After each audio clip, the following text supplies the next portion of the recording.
Et pour être bien clair ici, j'ai dit que pour ma part, je veux que Lula meure, je ne prône pas la violence. Mais je vais être honnête, s'il a une crise cardiaque, je serai content.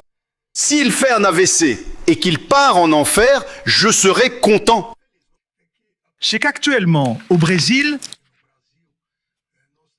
nous voyons actuellement beaucoup de personnes, beaucoup de groupes confondre l'exercice des droits avec l'abus dans l'exercice des droits.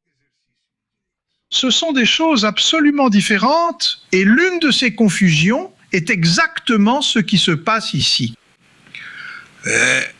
L'immunité parlementaire, et il suffit de faire un rappel historique sur les immunités parlementaires, qui dans leur forme telle que nous la connaissons aujourd'hui, évidemment avec quelques modifications, apparaît au Parlement anglais. L'immunité parlementaire, l'immunité matérielle, l'inviolabilité des propos, des votes et des opinions, elle apparaît pour permettre aux parlementaires d'exercer sa fonction. Depuis Rui Barbosa, ici au Brésil, dans les jugements de cette honorable Cour suprême fédérale concernant l'habeas corpus, il était déjà affirmé que l'immunité matérielle, l'inviolabilité, n'est pas un privilège du parlementaire. C'est un droit de la Chambre parlementaire. Rui Barbosa, en citant le plus grand constitutionnaliste ou l'un des plus grands constitutionnalistes de l'Empire, Pimenta Bueno, affirmait exactement cela. Ce n'est pas un privilège. C'est une disposition, une garantie du bon fonctionnement de la fonction parlementaire, de la fonction législative. L'immunité matérielle, l'inviolabilité parlementaire n'ont pas été créées pour offenser les personnes, pour agresser des personnes. Elle a été créée pour discuter des sujets, elle a été créée pour contrôler les autres pouvoirs et, éventuellement, dans le feu de la discussion, un certain excès. Cet excès était écarté, mais pas pour permettre de commettre des crimes. Aujourd'hui, et pas seulement dans ce cas, dans de nombreux cas, nous constatons que des parlementaires arrivent au Congrès et commencent à insulter des gens. Certains commettent des actes racistes, d'autres misogynes, et ensuite ils disent que la Constitution, à l'article 53, le garantit. Ce n'est pas le cas. La Constitution ne prévoit pas cela.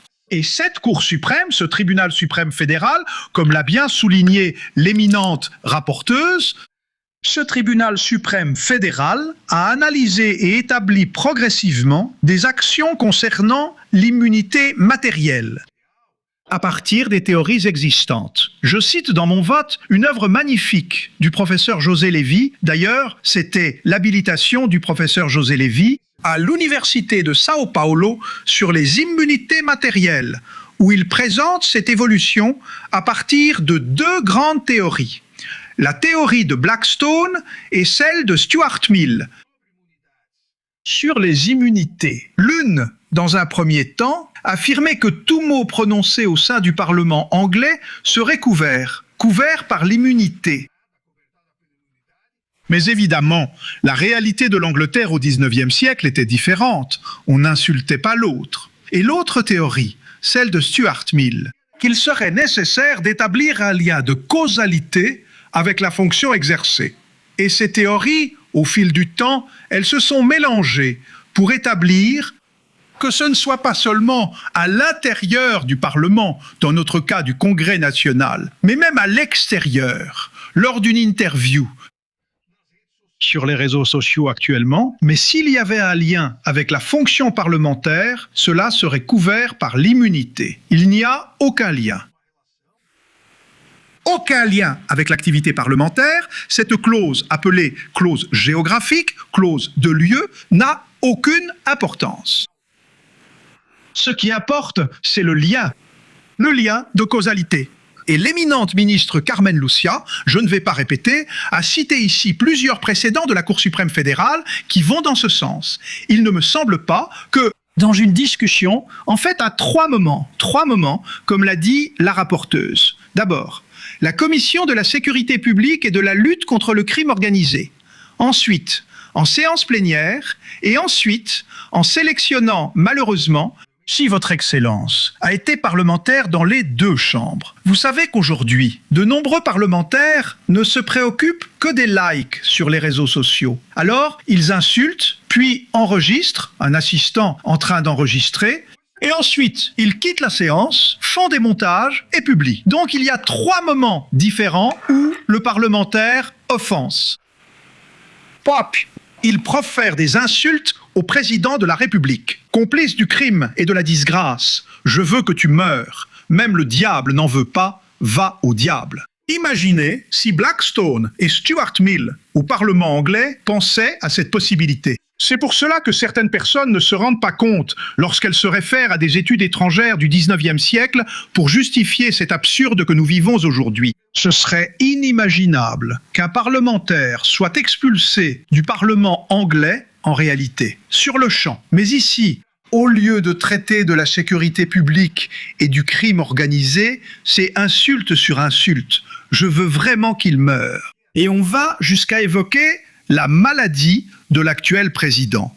C'est d'une bassesse offensante gigantesque. Rien qui soit couvert par l'immunité. Donc j'écarte immédiatement l'immunité qui est la grande thèse de la défense pour le rejet de l'accusation. Il y a une deuxième thèse, également traitée en détail par l'éminente rapporteuse, prévue à l'article 140, paragraphe 1er du Code pénal, qui serait la riposte immédiate. Autrement dit, le juge pourra ne pas appliquer la peine lorsque la victime a directement provoqué l'injure. Et la jurisprudence met vraiment en avant cette possibilité que, dans ce cas, le Code pénal ne prévoit que pour l'application de la peine, mais la jurisprudence, en plus de la lumière, l'air, tout asséché ici, Monsieur le Président. Cette lumière hollywoodienne que votre Excellence a exigée pour que l'image soit meilleure à la TV Justice.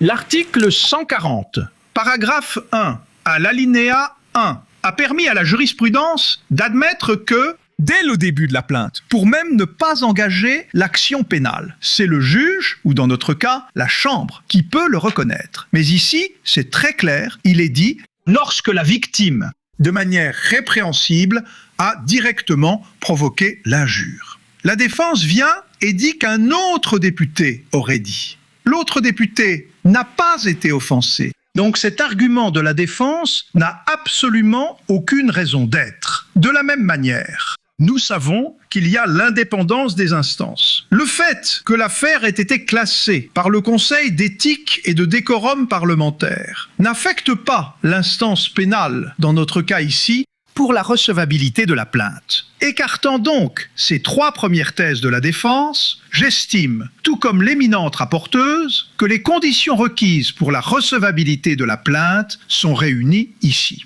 Prévues à l'article 41 du Code de procédure pénale, ainsi que l'existence d'une juste cause, article 390, alinéa 3. La preuve de la matérialité existe et il y a des indices suffisants quant à l'auteur des faits. Et ici, la typicité et la punissabilité sont également présentes car il n'existe aucune cause d'extinction de la punissabilité. De cette manière, Monsieur le Président, je me rallie entièrement à l'éminente rapporteuse en recevant la plainte déposée contre Gilvan Aguiar Costa, dit Gilvan da Fédéral, pour la commission des crimes imputés par le ministère public.